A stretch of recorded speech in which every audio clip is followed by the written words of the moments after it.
Jerry Jones announced that the Cowboys are sticking with Mike McCarthy as their head coach, so let's get the reaction down in Dallas. I got my guy, RJ Ochoa, manager and editor-in-chief of Blogging the Boys, to talk about hashtag How About Them Cowboys. RJ, how about Mike McCarthy getting a stay of execution and coming back? Do you agree with Jerry Jones' decision? Brandon, it's great to be with you. Obviously, it's been a long week for the Cowboys, and it's a difficult thing. I will acknowledge that I think Jerry was in a bit of a bind, a bit of a rock and a hard place sort of situation. You know, on the surface, Mike McCarthy's won 12 games each of the last 3 years, and I think he deserves credit for calling his shot and overseeing an incredible offense and getting the best football that we've ever seen out of Dak Prescott and CeeDee Lamb. However, they fell not just flat, but I mean all kinds of flat, historically flat against the Green Bay Packers. They're 1-3 in playoff games under Mike McCarthy. McCarthy was supposed to be the difference maker and somebody who could get Dallas through the divisional round. He's only gotten to it a single time and obviously lost that playoff game last year against San Francisco. It's really difficult to trust Mike McCarthy and what the Cowboys are doing, and it feels like they're just going to run this whole thing back. And, you know, it's kind of an easy thing to say, but we've seen that operation, and it wasn't enough. They had home field advantage. They had an MVP caliber season from their quarterback, and so it's kind of hard to believe that something better is going to be in store in 2024. Do you think that he'll be on a short leash when it comes to 2024? I mean, he's in a contract year. It's the final year of Mike McCarthy's 5-year deal that he signed with the Cowboys when he first joined the team in 2020. And that's not a quality that is unknown to Jerry Jones because of Jason Garrett. In fact, Jason Garrett's contract expired following the 2019 season. In fact, Jerry Jones had Jason Garrett go into contract years twice with the Cowboys. And, you know, a lot of people use the term lame duck for that kind of season, whether it's a coach or a player. But how could it not be? I mean, you know as well as I do the attention that the Cowboys garner. Every loss they have in 2024 is going to be accompanied by, hey, he's in a contract year, fire him, move on. It just feels like everybody kind of wanted somebody. They wanted a fall guy, and Dallas is really not intent on giving us anybody. They're just kind of acting like it was a smashing success and like the playoff loss didn't happen. And because of that, what's been the fan base's response to the decision to keep McCarthy? You know, I think Cowboys fans are known to be wildly optimistic. Some would say blindly optimistic. And we're still in the initial days of this, and maybe the passage of time helps kind of, scar over these wounds. But, you know, my sense of the fan base is they're pretty displeased. They're pretty apathetic. It does feel like hope has really dissipated. I think, you know, this feels very similar to the Jason Garrett era, except instead of going 8-8 every year in a row, you're going 12-5. And I recognize that sounds, you know, like a rich person problem relative to the NFL. But I think Cowboys fans are starting to feel like, what good is 12-5 if you're just going to lose your first playoff win or playoff game? The Cowboys only have one playoff win under Mike McCarthy.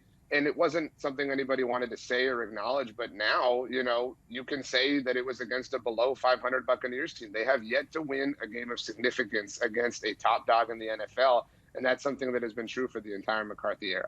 All right, so in your opinion, who or what gets the Cowboys just over this hump, or a curse, as some people like to call it?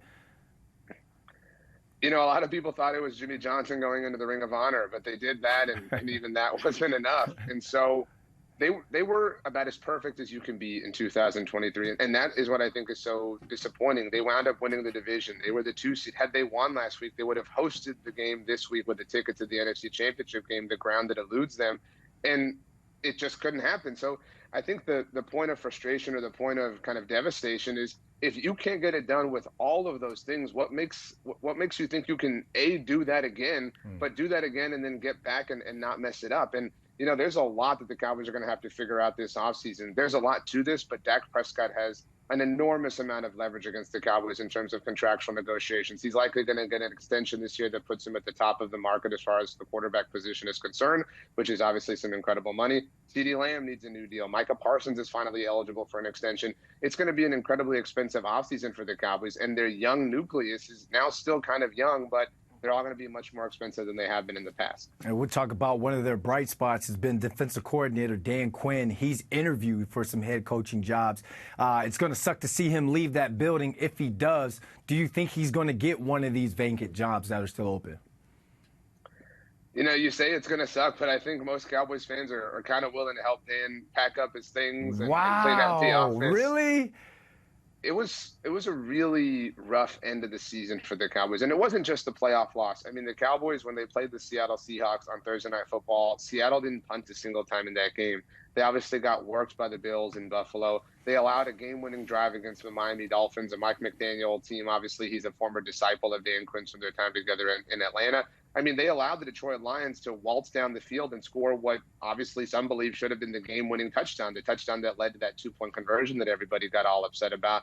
And then, Sunday kind of speaks for itself. And so Dan Quinn, for the most part, has been incredible as the Cowboys defensive coordinator. But this has been one of the worst second halves of a season that any Cowboys defense has had, not just one led by Dan Quinn. So it does feel like he might be, or his departure might be a blessing in disguise. The Cowboys might be rooting for that because it gives them the opportunity to have a sort of organic fall guy in that sense. Dan Quinn and that Cowboys defense had a 28-3 moment at the second half of that season. Though the real ones know what that means. RJ, tell the people where they can find you, my man. Sure. I'm on Twitter and Instagram at RJ Ochoa. Those serve as hubs for everything that I do, but obviously bloggingtheboys.com is home for all my content. And yeah, it's going to be an interesting offseason, and I can't wait to see how it all shakes out. All right, man. See you next year, my man.